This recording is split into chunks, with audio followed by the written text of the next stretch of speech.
envenenado, sufocado, deixado na prisão para apodrecer, decapitado, ressuscitado e zumbificado, banido para o abismo do espaço. Todos cenários que fizeram parte da nossa infância graças a Nickelodeon. Então hoje estamos classificando os destinos dos vilões de Nicktoon, de horríveis a mais perturbadores. Vamos começar com os personagens que se deram bem mais fácil do que mereciam. Os vilões tiveram punições brandas. Sem dúvida, o final mais fácil que um vilão da Nicktoons já teve é o de Moreg, do primeiro filme da Casa Loud. Uma série tão leve quanto esta geralmente não se aprofunda em figuras vilanescas de grande escala. Então, para o filme incluir uma mulher que é culpada de tentativa de usurpação, terrorismo e tentativa de assassinato em massa de crianças foi bastante chocante. Então, como ela é punida pelos crimes francamente horríveis que cometeu, você pergunta? Bem, ela é levada para uma ilha deserta, isto é, deserta exceto por alguns focas barulhentas. Por Layla, a dragão, que ela manipulou para cometer todos aqueles crimes. Isso poderia ser visto como uma punição justa, mas infelizmente ela foi logo resgatada por Angus e recontratada na Loch Loud, agora como jardineira. Ela estará sob a vigilância de um dragão gigante, mas fez o suficiente para receber várias sentenças de prisão perpétua ou, em alguns estados, uma viagem grátis na cadeira elétrica. Angus é um cara muito bom e inteligente o suficiente para manter as coisas sob controle, o que é respeitável. A verdade é que ela estará empregada e vivendo confortavelmente pelo resto de seus dias. Um ótimo acordo para alguém que acabou de tentar matar 11 crianças. Ao falar sobre personagens que superaram abuso infantil, é inevitável mencionar Vicky. Reconhecidamente, Vicky destoa da maioria dos personagens discutidos hoje. Não há um episódio específico onde ela enfrenta consequências permanentes por seus atos. Embora existam alguns onde ela é demitida, isso sempre é desfeito no final. A coisa mais notória sobre isso é o fato de que Vicky é culpada de inúmeros atos de abuso infantil e também de terrorismo básico e direto. Mesmo nas temporadas mais recentes, com participações especiais, é sempre para lembrar que ela é uma psicopata completa. Apesar de tudo, ela raramente enfrenta consequências. O pior é que ela pode ter um dia ruim devido aos desejos de time, mas como tudo sempre volta ao normal, não podemos dizer que ela sofreu terrivelmente. Infelizmente, qualquer criança que precise de uma babá sofrerá terrivelmente enquanto ela tiver carta branca. Seguindo Vicky, temos outra mulher que odeia crianças, Coco de Rugrats em Paris. Agora essa é admitidamente mais ambígua, já que nunca vemos realmente o que acontece com Coco após suas más ações. É seguro afirmar que ela foi demitida após ser exposta como uma fraude desonesta para uma grande multidão. E apesar de ser bem ruim, é sinceramente o mínimo que ela merece. Ela queria mentir e trapacear para entrar em um casamento sem amor apenas para obter uma promoção. Então, quando isso falhou, ela perderia a posição que já tinha. Às vezes, quanto mais simples é um destino, mais cruel ele é. Embora para Coco, ela tenha muitos destinos caricatos com os quais competir. Mas vamos falar sobre Goldfin. Considerando tudo, Goldfin teve uma mão bastante misericordiosa. Ele foi definitivamente o personagem mais desprezível em Contos das Tartarugas Ninja Adolescentes Mutantes, disposto a trair toda a sua espécie e seus 2 melhores amigos por uma chance de riqueza. O cara é um escroto, com certeza, mas no final ele conseguiu aparentemente escapar de qualquer repercussão legal por suas ações. Apesar de ser triste vê-lo deixar os amigos, foi uma escolha que ele mesmo fez, então não há muita simpatia a ser sentida por ele, infelizmente. Mas vamos encerrar esta categoria com Zim de Invader Zim. Considerando que o objetivo principal do Zim é trazer a ruína para a Terra e seus habitantes, geralmente não sentimos pena dele durante as maneiras ridículas que falha em cada tentativa de alcançar seu objetivo, desde escapar de uma pequena convenção de OVNIs, apenas para pousar em uma muito maior até substituir acidentalmente seu cérebro por um porquinho de borracha. Zim passou por situações sérias, mas considerando as atrocidades que cometeu, desde colheita de órgãos até tortura e tentativa de assassinato em massa, seus destinos não são imerecidos. Além disso, inexplicavelmente, Zim sempre se recupera, e enquanto ele enfrenta punições ocasionais por seus crimes, elas são coisas bem leves comparadas ao que ele realmente deveria estar suportando. Os outros Urkans querem ele morto ou exilado, enquanto Sislor deseja que seja condenado a servir comida pelo resto da vida. Ninguém escapa de Sislor. E Dib quer expô-lo e potencialmente dissecá-lo, todos seriam finais horríveis para o pequeno invasor. Meu mestre está em apuros. Considerando isso, ser mutilado a cada 2 episódios parece bem melhor em comparação. Ele também precisa conviver com Gur como colega, o que certamente é bem difícil. Eu amo Gur, mas não gostaria que ele estivesse encarregado de qualquer um dos meus equipamentos. Agora vamos falar sobre os personagens que mais sofreram punições oficiais por seus crimes. Estes são os vilões que enfrentaram alguma repercussão legal, começando com Bill Bluff, o homem mais rico de Bluffington. Apesar de nunca ser um vilão completo, exceto no filme, Bill sempre foi arrogante e disposto a rebaixar os outros para avançar na vida.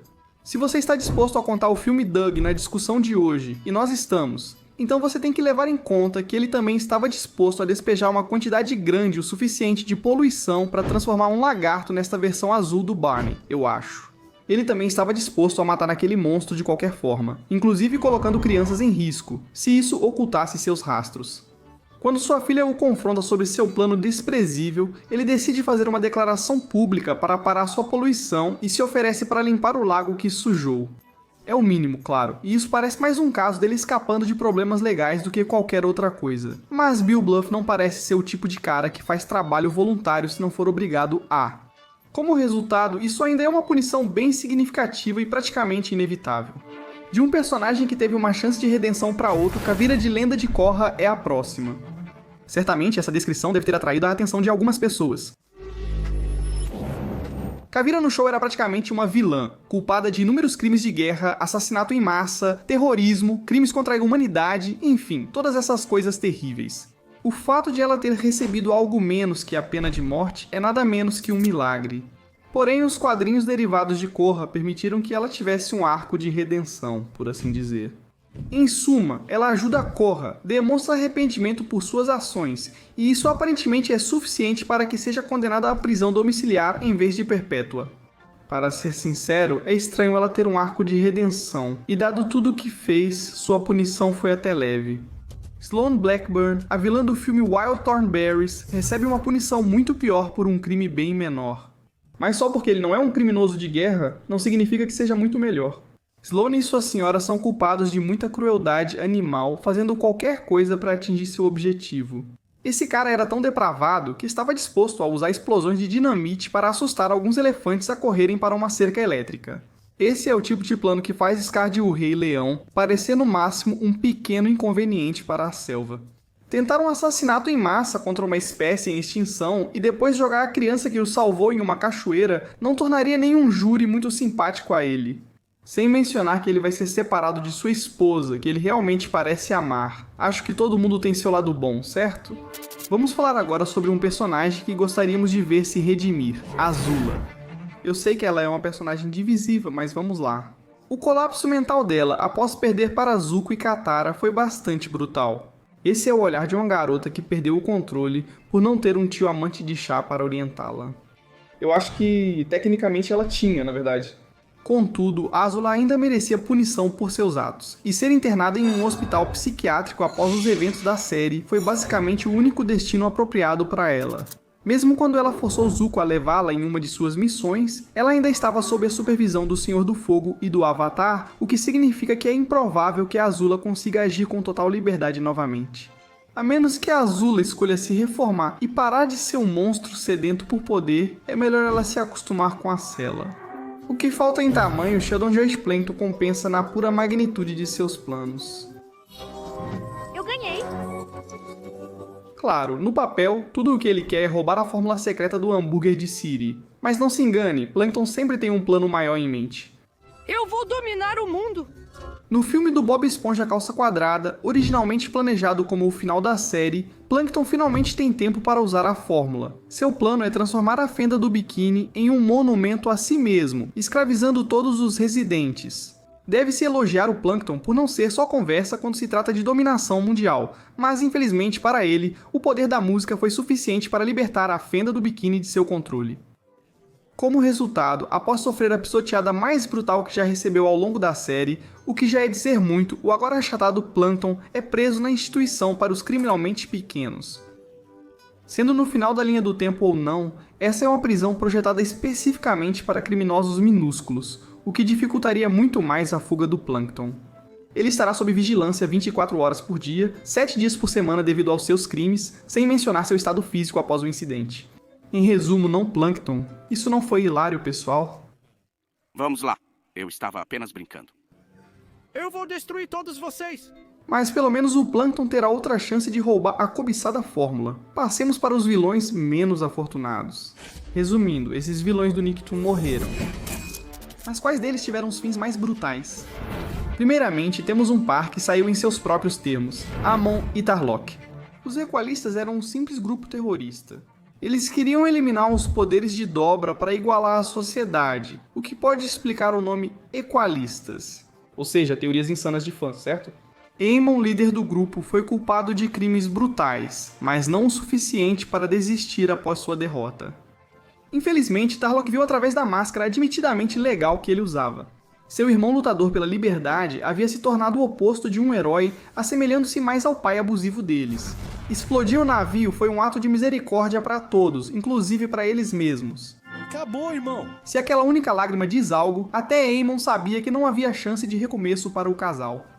Se isso foi muito deprimente, não se preocupe. A morte de Unilak foi mais justificada, mesmo com consequências piores. De fato, como alguém que almejava iniciar 10.000 anos de completa escuridão e caos. 10.000 anos de escuridão começam. A morte é quase misericordiosa comparada ao que ele merecia. Tipo, cara, você literalmente tentou desencadear Satanás no mundo até o ano de 12.024. Ser morto pela sobrinha é uma forma fácil de partir, ainda que eu duvide que o além seja muito misericordioso com você. Nem afanam do Avatar, já que você efetivamente destruiu o ciclo do Avatar por... qual razão mesmo? Invocar o papagaio maligno, esse cara era péssimo. A primeira grande derrota de um vilão do Avatar, o Almirante Zal, enfrentou mais dificuldades que o tio assustador da Korra. Em comparação com Unalak, que pelo menos estava em pé de igualdade com Korra durante a luta, Zal foi morto por um inimigo maior e pior, as consequências de suas ações. O espírito do oceano não gostou dele matar o espírito da lua, então decidiu uma forma de justiça puxando-o para as profundezas do mar, para presumivelmente afogá-lo a caminho do mundo dos espíritos. Mesmo que esta fosse mais brutal, não a colocaríamos em posição inferior pelo fato de que Zuko se ofereceu para ajudar a salvar sua vida. É como o velho ditado diz, o orgulho vem antes, de ser afogado por uma onda gigante e consciente. Mas agora vamos entrar nas coisas realmente dolorosas, como a morte de Lisambra de Rei Arnold. Como a maioria dos vilões, ele fez mais que o suficiente para merecer seu castigo. Quando você é um homem adulto totalmente disposto a colocar crianças em perigo e matá-las, não há muita morte que pareça demais para você. Para Lisambra, ele foi atingido por um dardo envenenado de uma armadilha na testa e caiu em um cânion, o que você presumiria que mataria alguém. Mas em um ato de pura dedicação caricata ao seu mal, Lisambra de alguma forma conseguiu escalar o penhasco, entrar em uma briga com seu sósia, se é que essa palavra existe, Eduardo, e só então ele finalmente sucumbe ao veneno e cai para a sua morte. Isso deve ter doído muito, e o mais louco é que ele poderia simplesmente ter desistido e evitado o problema. Não se pode dizer que ele caiu sem lutar, porém aquele dardo tirou o vento de suas velas. Falando nisso, na próxima é a Rainha da Terra. Embora ela seja uma das antagonistas mais secundárias, tivemos que incluí-la no ranking de hoje pelo simples fato de que a Nickelodeon de alguma forma aprovou esta cena de uma mulher tendo o ar literalmente sugado de seus pulmões, sufocando-a até a morte enquanto ela não podia fazer nada para impedir, forçada a ouvir Zahir zombar dela enquanto ela respira seu último fôlego, ou melhor, não respira, seu último suspiro. Veja o lado positivo, Rainha da Terra. Por sua causa, descobrimos o que teria ocorrido se o Bob Esponja usasse o capacete da Sandy. Vamos falar sobre a derrocada dos inimigos de Jimmy Neutron, o que nos leva a voltar muito tempo atrás. Apesar da série ser mais episódica, o final A Liga dos Vilões traz de volta a maioria dos antigos inimigos de Jimmy para uma última tentativa de derrotá-lo definitivamente. Adeus, Jimmy Neutron! Desculpe, uma última tentativa de derrotá-lo para o mal. Podemos eliminá-lo da face da galáxia e deixar o mal triunfar. Infelizmente, para eles acabariam perdendo. Tente não se chocar. Resumindo, a maioria deles acaba presa na Era Cretácea, que é logo após a Jurássica. Eles estão presos em uma era distinta, sem poder voltar para casa, sendo caçados por dinossauros. E o pequeno Ed tem poucas fraldas para se defender. Diga olá para o meu pequeno amigo. Fralda de 5 dias. Eu sei que o Jimmy é um garoto de moral duvidosa, mas poxa, apenas prenda-os ou algo do tipo. Você quase poderia chamar isso de um destino pior que a morte, como diria Bart. É sobre isso que falaremos a seguir. Primeiro temos o vilão do quase menos favorito desenho da Nick, e Dorcas do planeta Shin. Pode ser controverso, já que lidar com uma criança irritante o tempo todo não parece tão ruim quanto ser devorado vivo por um dinossauro ou afogado por um semideus. A essa altura, por que não colocamos o Lula Molusco no topo? Enfim, é isso. Imagine o Lula Molusco das temporadas 6 e 7, onde ele apenas cuida de sua vida, mas ela é virada de cabeça para baixo por seu amigo, não por escolha. Esse é basicamente o Storks. E ele tem que lidar com o fato de que todo o planeta ama o cara que destruiu sua casa, roubou seu emprego e continua sendo uma pedra no seu sapato em geral. Cal nunca teria feito isso com ele, balançando a cabeça. Mas agora, vamos falar sobre um verdadeiro vilão. Shredder não precisa de introdução para nós, veteranos de desenhos animados. Ele é o principal vilão das Tartarugas Ninja, e na maioria das versões se encaixa perfeitamente nesse papel. O desenho de 2012 não é exceção. Ele é um homem que renunciou à sua humanidade em favor de um ódio puro e inalterado, sendo mutado além do reconhecimento para se tornar o Super Shredder. Ele é finalmente derrotado por Leonardo, com uma cabeça decapitada como prova. Shredder está acabado. Ainda assim, isso soa meio normal pelos padrões desta lista, certo?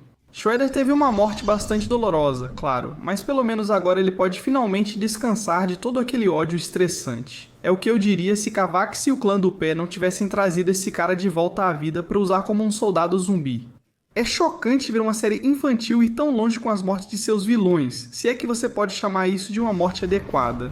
Mas para alguns personagens a morte seria mais uma misericórdia. Vexus, de Minha Vida de Robô Adolescente, estava determinado a fazer Jenny se juntar ao Cluster Prime. Porém, essa perseguição seria sua ruína, e seus crimes a levariam a ser banida do planeta em um asteroide para refletir sobre seus atos. Vexus aprendeu que era importante deixar as pessoas escolherem seus caminhos na vida, mas enlouquece e cria uma cápsula de fuga do tamanho de um hamster. Sim, a perda de poder fez algumas coisas loucas com a mente de Vex, infelizmente, mas não mudou sua obsessão em buscar vingança contra Jenny.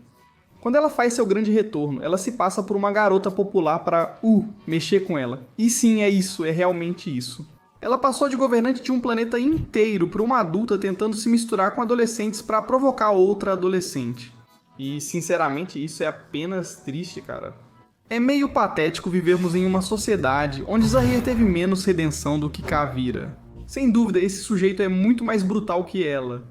Não vamos esquecer como ele assassinou a Rainha da Terra na tela neste literal programa infantil. Com certeza, Nickelodeon, Invader Zim, ultrapassou todos os limites. Enfim, Zahir era um anarquista completo. Ironicamente, no final, essa convicção custou-lhe tudo, exceto a própria convicção. Ele viu todos os amigos morrerem em combate e provavelmente ficará preso pelo resto da vida. Viu o que eu fiz? Coloquei uma meia nisso. Sua última ação na tela foi ajudar Korra a superar seu trauma para que ela possa derrotar Kavira. Se nada mais, ele mostrou um vislumbre de humanidade naquele momento e, embora não tenha se redimido completamente, pelo menos saiu com uma boa ação. Com isso, chegamos aos 3 últimos, para as mortes mais brutais de vilões na história dos Nicktoons. Então vamos falar sobre os líderes do Império Urkan, os poderosos Talest. Apesar de Zim ser mal, não somos os únicos que sempre desejaram que os Talest pagassem pelo jeito que o trataram, certo? Sem mencionar como eles consideraram todos os outros Urkan inferiores a eles. Essa mesma arrogância seria sua ruína, pois a recusa em virar a nave os levaria diretamente para o buraco Florpus. Por que você é tão negativo? E isso os transformaria em marionetes queimadas vivas por tempo indeterminado. A natureza ambígua e bizarra deste final fez com que pensássemos que ele pertencia ao número 1.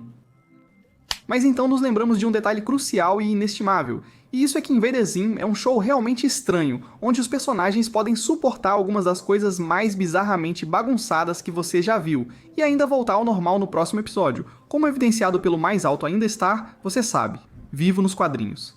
Ainda assim, foi bom finalmente ver esses dois serem derrubados de seu pedestal. Mas a seguir, vamos falar sobre Firelord Ozai. Este vídeo é trazido até você pelos membros do canal Wicked Binge, que tem acesso antecipado aos nossos vídeos. Além disso, consiga emotes exclusivos e distintivos de lealdade ao se tornar membro do canal. Oh meu Deus. Uau! O principal antagonista de Avatar, A Lenda de Aang, esse cara é um dos maiores vilões da história da Nickelodeon, e é por um simples motivo. Ele é simplesmente diabólico. Ele é um abusador, um criminoso de guerra, um terrorista, basicamente todo tipo de crime violento que você pode imaginar. Se Aang tivesse um surto mental absoluto neste cara, duvido que alguém o culparia, mas este é um programa infantil, então eles tiveram que dar a ele um final não violento. Como resultado, Ozai é privado da única coisa que sempre lhe importou, seu trono. A coroa é entregue a Zuko, o filho rejeitado, e mais cruelmente sua dobra é retirada. Eu tirei a habilidade de dobrar dele. Ele é deixado apodrecer na prisão pelo que fez. É o pior fim que se pode dar a um cara que dedicou toda a sua vida à busca de poder e influência. Quando estava prestes a conquistar tudo, ele perdeu todo o progresso pelo qual havia trabalhado. Em suma, bom trabalho, Aang. Embora possa ser polêmico, acreditamos que um vilão da Nicktoons teve um final ainda pior que Ozai. Estamos dando a medalha de ouro de brutalidade para a Vlad Plasmius de Danny Phantom. Assim como Ozai, Vlad perdeu tudo em sua busca implacável pelo poder. Seu ressentimento por Jack por tê-lo transformado acidentalmente no monstro fantasmagórico que ele era o deixou cego para tudo mais. E no final, ele chantageou o mundo para lhe dar 500 bilhões de dólares e o domínio mundial em troca de salvar o planeta de um asteroide desastroso, conhecido como o Desasteroide. Depois que ele revela seu ressentimento por Jack e ameaça roubar sua esposa, ênfase em roubar porque Vlad não respeita as mulheres, ele descobre para seu horror que o cometa não responde à energia fantasma. Como resultado, tendo queimado as pontes com o único amigo que lhe restava, Vlad foi abandonado no espaço para flutuar em uma rocha em solidão eterna. Na melhor das hipóteses, entenda, ele teria um final misericordioso sendo esmagado por uma gigantesca rocha espacial. No pior cenário, ele ficaria anos em solidão e se a arte de 10 anos depois, por Butch Hartman, indicasse algo, potencialmente viraria escravo de alguns alienígenas. Além de tudo isso, ao contrário de Ozai, Vlad já foi uma pessoa meio que ok, ou pelo menos não um monstro completo. Ele deixou o ódio consumir totalmente sua humanidade, a ponto de acabar completamente e absolutamente sozinho no mundo, com apenas a fria, mas agridoce liberação da morte para aguardar. A seguir, Fanboy Chun Chun, só na Nicktoons.